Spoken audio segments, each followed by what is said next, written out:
যাবরে, আমি তো খিদা সহ্য করতে পারি না। আমার পেটে ব্যথা চোচো করতেছে রে, এইটা তো হইতেছে। আমি জীবনে রোজা রাখি নাই, আর আমার রোজা রাখতে কইছে।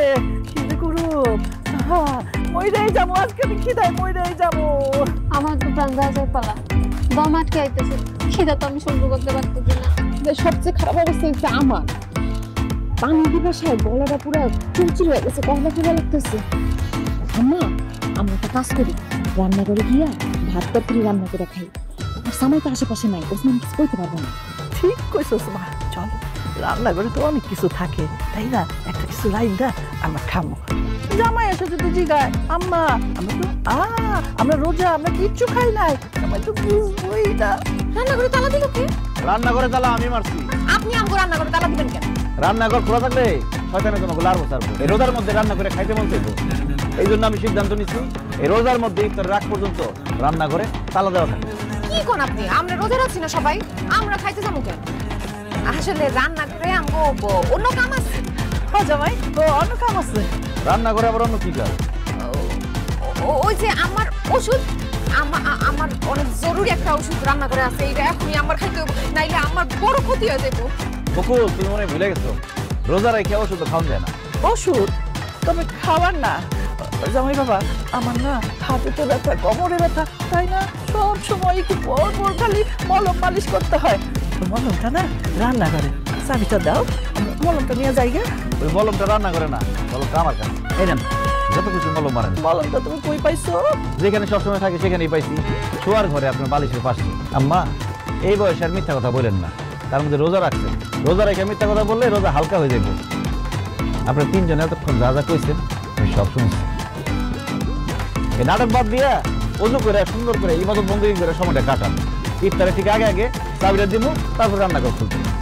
আমি থাকতে রোজা কাউরে ভাঙতে দেবো। বকুল চলো আমরা কল্পনা যাই, ইচ্ছে মতো পানি খাই। খুদা পানি খাই কোনো লাভ আছে? আসল খাওন যদি না খাইতে পারি তার থেকে রোজা রাখাই ভালো। খুব তো ভালো ভালো দেখে বিয়া দিছিলে না, টেলিফোনে বিয়া দিছে, আর বুঝো ঠান্ডা। মেয়ের জামার জন্য বাড়িতে কিছু খাওয়া যাইতেছে না, আশেপাশে তো এলাকায় দোকানও খোলা নেই যে কিছু একটা খামো যায়। খবর পাইছি, ওই তুই আছে না, দোকান খোলা আছে। কি খবর? তাড়াতাড়ি চলো। জামাই বাবাজি, রোজার দিনে তুমি দোকানে আসছো কেন? আমি এখানে কি করি সেটা পরে কইতেছি।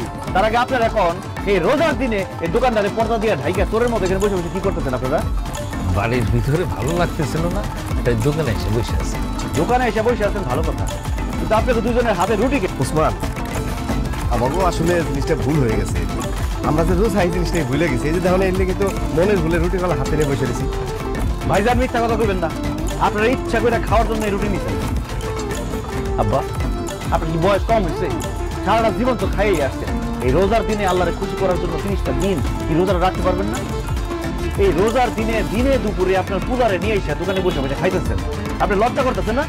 লজ্জা তো লাগে রে বাবা, কিন্তু কি করবো, ক্ষুধা লাগছে, খুব কষ্ট হইতেছে। রোজা রাখা অভ্যাস নাই তো। আব্বা, অভ্যাস না থাকলে অভ্যাস করতেই হবে, আর একবার অভ্যাস হয়ে গেলে এগুলো আর কষ্ট লাগতেছে না, ওটা আরাম লাগতেছে। আর সারাটা দিন রোজা রাখার পরে ইফতারের সময় যে আনন্দ, সেই আনন্দটা বুঝতে পারবেন আব্বা। না, ওই আনন্দ আমার দরকার নাই, আমার খিদে লাগছে, আমি খাবো, রোজা রাখতে পারবো না। আমি রোজা রাখতে পারবো না, কিন্তু আমার পেট ব্যথা করতেছে, আমি না খেলে মরে যেতে পারি, যে তোমার মাথা গুলো পড়ে যেতে পারি। তো আপনি রোজা রাখতে পারবেন না? কারণ দেখাইতেছেন এই গ্রামবাসী কে কোথায় আছেন, আসেন দেখে যান। আপনিও গ্রামের গণ্যমান্য ব্যক্তি করিম ভুইয়া। লোকজন দেখবে না, মান সম্মান থাকবে না, ইজ্জত থাকবে না। সামনে আমি বাজার কমিটির সভাপতি হওয়ার সিদ্ধান্ত নিয়েছি। এখন যদি বাজারের লোকজন জানে যে আমি রোজা রাখি না, তাহলে সভাপতি তো দূরের কথা, সদস্য পদও রাখবে না। ঠিক আছে, আমরা এখন থেকে রোজা রাখি। এই যে ওসমান, এখন থেকে আমরা সব করে রোজা রাখুন, তুমি দেখে।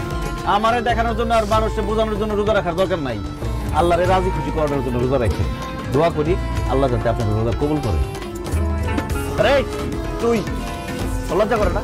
রোজার দিনে তুই দোকান খোলা রাখছো, তুই জানোস এই তোর দোকান থেকে সবাই খায় খায় রোজা ভাঙতেছে, সব কিছুর জন্য গুণ হইব তোর। ভাইয়া দুলাভাই কন্টিনিউ, সবাই আমার দোকানে খাইয়া রোজা ভাঙতেছে, এর লেগে আমার গুণ হইব। হয়তো ভুল হয়ে গেছে দুলাভাই, আমার মাফ করে দিন। কানে ধরে কর রোজার মধ্যে দিনের বেলা দোকান খোলা রাখবো না, নিজেও রোজা রাখবো, অন্য কেউ রোজা রাখতে সহায়তা করবো। এই যে দুলাভাই, আমি কান ধরে বলছি, রমজান মাসের দিনের বেলায় আর আমি দোকান খোলা রাখবো, নিজে রোজা রাখো এবং অন্যকে রোজা রাখা সহায়তা করবো। কথাটা যাতে মনে থাকে, দোকান বন্ধ করবো। তাহলে আমার দোকানে দুলাভাই এখনই আমি দোকান বন্ধ করবো।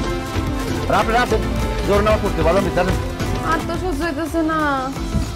আজান কখন দিব খিদা লাগছে তো। ওরে আল্লাহ রে, কি শুরু করলা তোমরা? এরকম করলে রোজা হালকা হয়ে যাবো।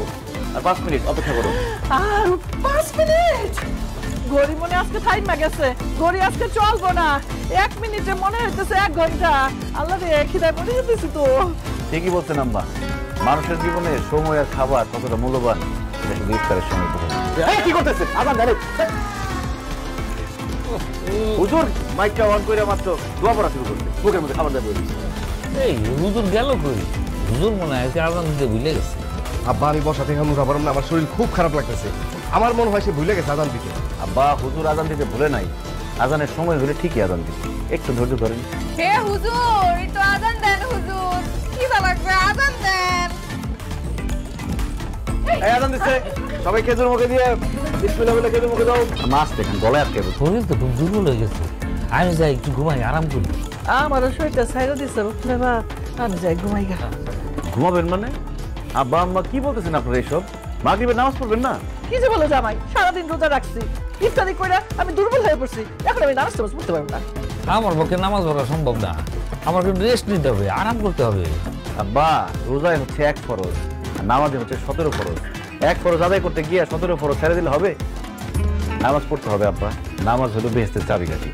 আপনার চলেন মিয়া ভাই, চলেন আমরা মসজিদে গিয়ে জামাতের সাথে মাগরিবের নামাজ আদায় করে আসি। আর বকুল, তুমি মার ভাবিরে নিয়ে বাড়িতে নামাজটা পড়ো। কেন? রোজা রাখছি না, প্রথম শরীরটা খুব খারাপ লাগতেছে। আজকে রোজা রাখছি, কালকে তো নামাজ পড়বো। কালকে তো নামাজ পড়তে হইব, তা আজকে নামাজের কি হইব? যাও 3 জন একসাথে নামাজ পড়ো। আম্মা যাও, উঠো আব্বা চলেন।